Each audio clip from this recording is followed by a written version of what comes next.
Good afternoon, everybody. Gail Lloyd here. It's February 10th, 2020. A lot to talk about as I update you on my hostage situation, being held captive by these deep state mafia gang that has gone rogue. And I am a political prisoner for those of you who don't know me. I've been passively resisting and or running from some very sinister operatives in our government and military for over a decade now. And their latest way to trap me, to try to get me to kill myself or just destroy my reputation is that they have been hunting me with these gang of youths that they provided with military grade electromagnetic chemical weapons and while penetrating visual devices, and they can just shoot at me right up through the floorboards of whatever apartment I happen to rent. There's just a whole labyrinth of underground bunkers under the town of Eugene, and I suspect a lot of towns at this point.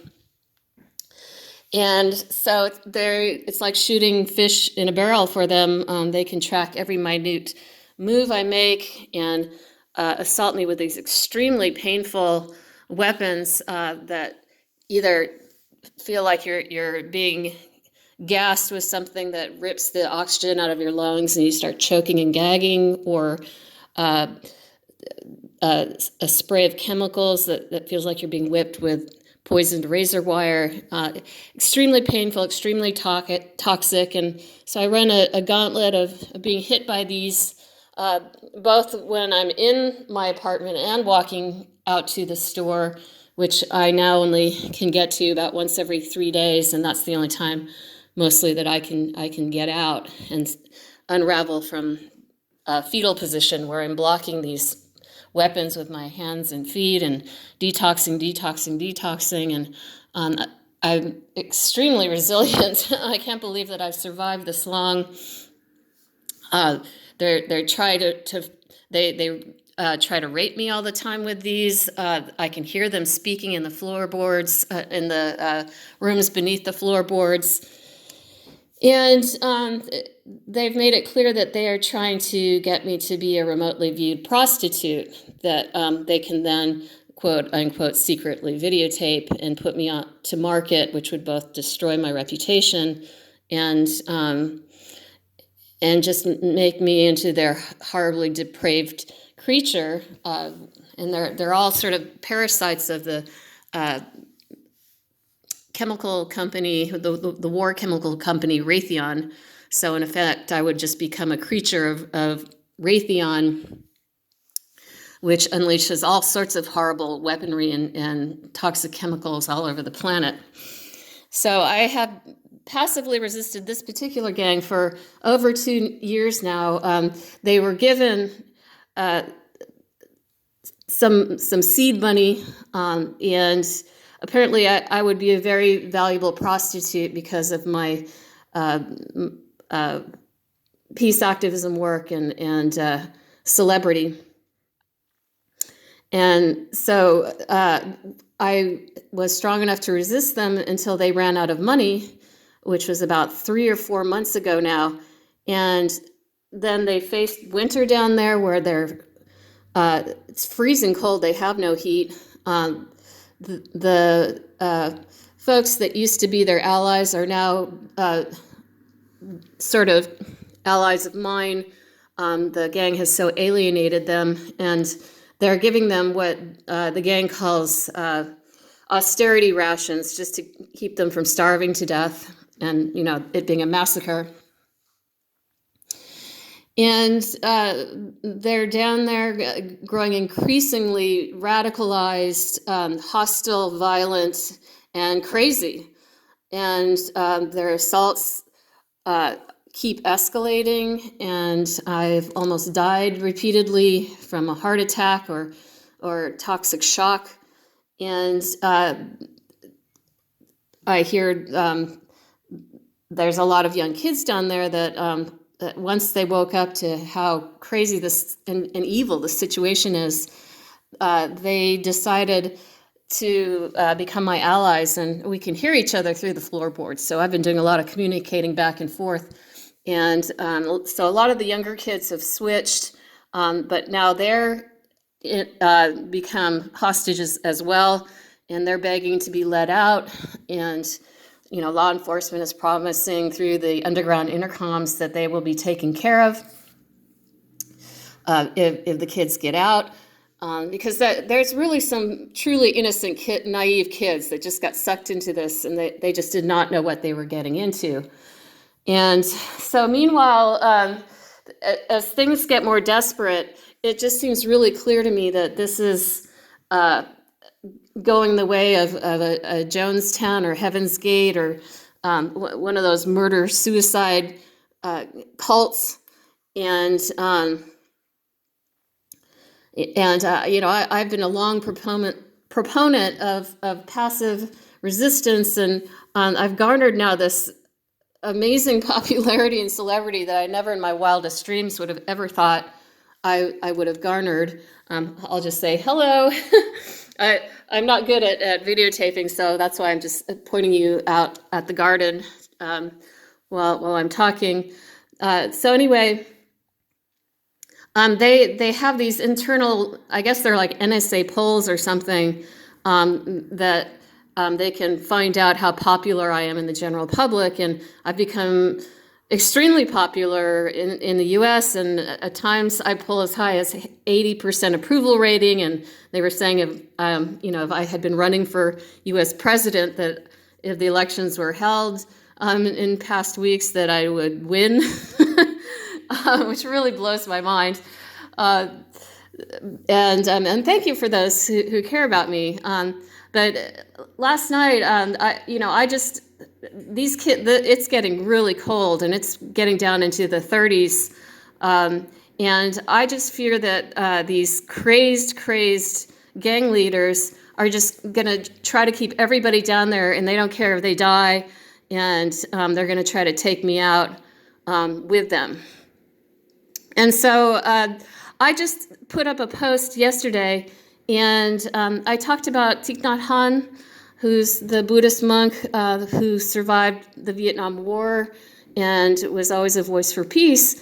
And I just wrote a blurb on my Facebook page. You can go read it for yourself, but essentially saying that I'm sure that he knew a lot of men who felt the need to defend their wives, their children, and their villages in fighting the Americans when we were at war with Vietnam. And a lot of mothers and even children were fighting to defend each other as well.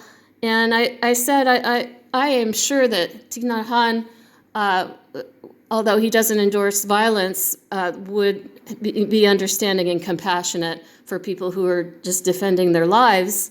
And in fact, that is a tenet of Buddhism, that even though it's one of the most peaceful religions on earth, they believe that if your life is at stake, you have a right to defend yourself. And so, I've become really invested with these kids down there. And I said, take that principle and survive and form teams. And if you have to take on the gang leaders and try to take them out, and if lives get sacrificed in the process, it's better than just buckling under and living and then soon dying in infamy in horrible ways of starvation, exposure, gangrene, what have you. There's already all sorts of sickness happening down there. I'm hearing dysentery and incontinence and chemically castrated by the horrible chemicals that they're using.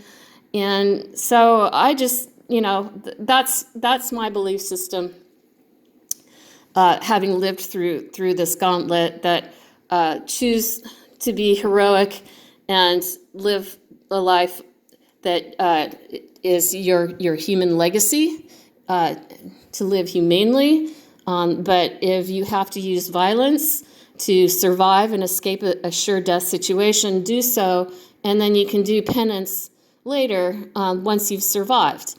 And I hear today that my popularity rating has now dropped to 48%.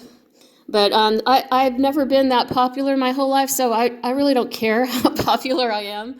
I went and read that blurb again this morning, and I completely believe what I wrote, and I think it's the best action if you're a human being in this sort of extreme and bizarre, extremely violent situation. So that said, I also just wanted to show you another interesting synchronicity. I believe that, as the ancient Greeks did, that if you are having a lot of synchronistic activity in your life, that's sort of the universe saying that you are in alignment with the higher forces of the universe and principles of existence in higher energy levels. So that said, I just want to take you over.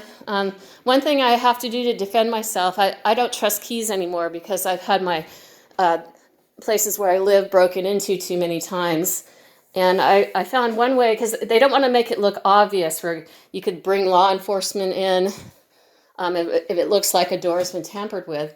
So I think you guys have seen before, I have these little tapes that I make, and then I barricade myself in at night by putting tape on the door, and I have this mop that I put against the door, so it would be really tough for somebody to break in without it being really obvious. And so, I put tape on the edge of the door here, and when I walk out, and so somebody would really have to tear through the tape. And I always put little animals. Usually I put like birds and seals and stuff, but it's been a long time. It's been months since I've drawn wolves. And so this is my first wolf I drew for today's tape when I go to the store. And it's this is me, and it's a wolf sitting on a cloud with one of his feet or her feet chewed off because she'd rather die than be trapped. And then I just did birds. I usually do 6 of these tapes. So I did 3 birds. And then my final one was the wolf. And it says, "This is not me." And there's a wolf snarling and defeated looking in a cage. And so if you go to my Facebook page, you'll see the 1 year ago to the day post just below this video. And it's little wolves and foxes, which I almost never draw for these tapes either. And that was 1 year ago to the day. And so that's just, once again, I don't care how popular I am. I know my heart and my humanity is in the right place. And I will always, because I've been extraordinarily successful at passive resistance, I'll always be a big proponent of that. But this situation has just become too dire and too extreme. And I thought long and hard about it. And I thought I just couldn't live with myself if I hadn't done everything I could to talk those kids into escaping. If they all just died, if I survived and they all just died under there, that I would be a hollowed and haunted person for however long I live after that. And if I died, or any of them died trying to escape, I could live with that more easily if they tried to take a leap of survival.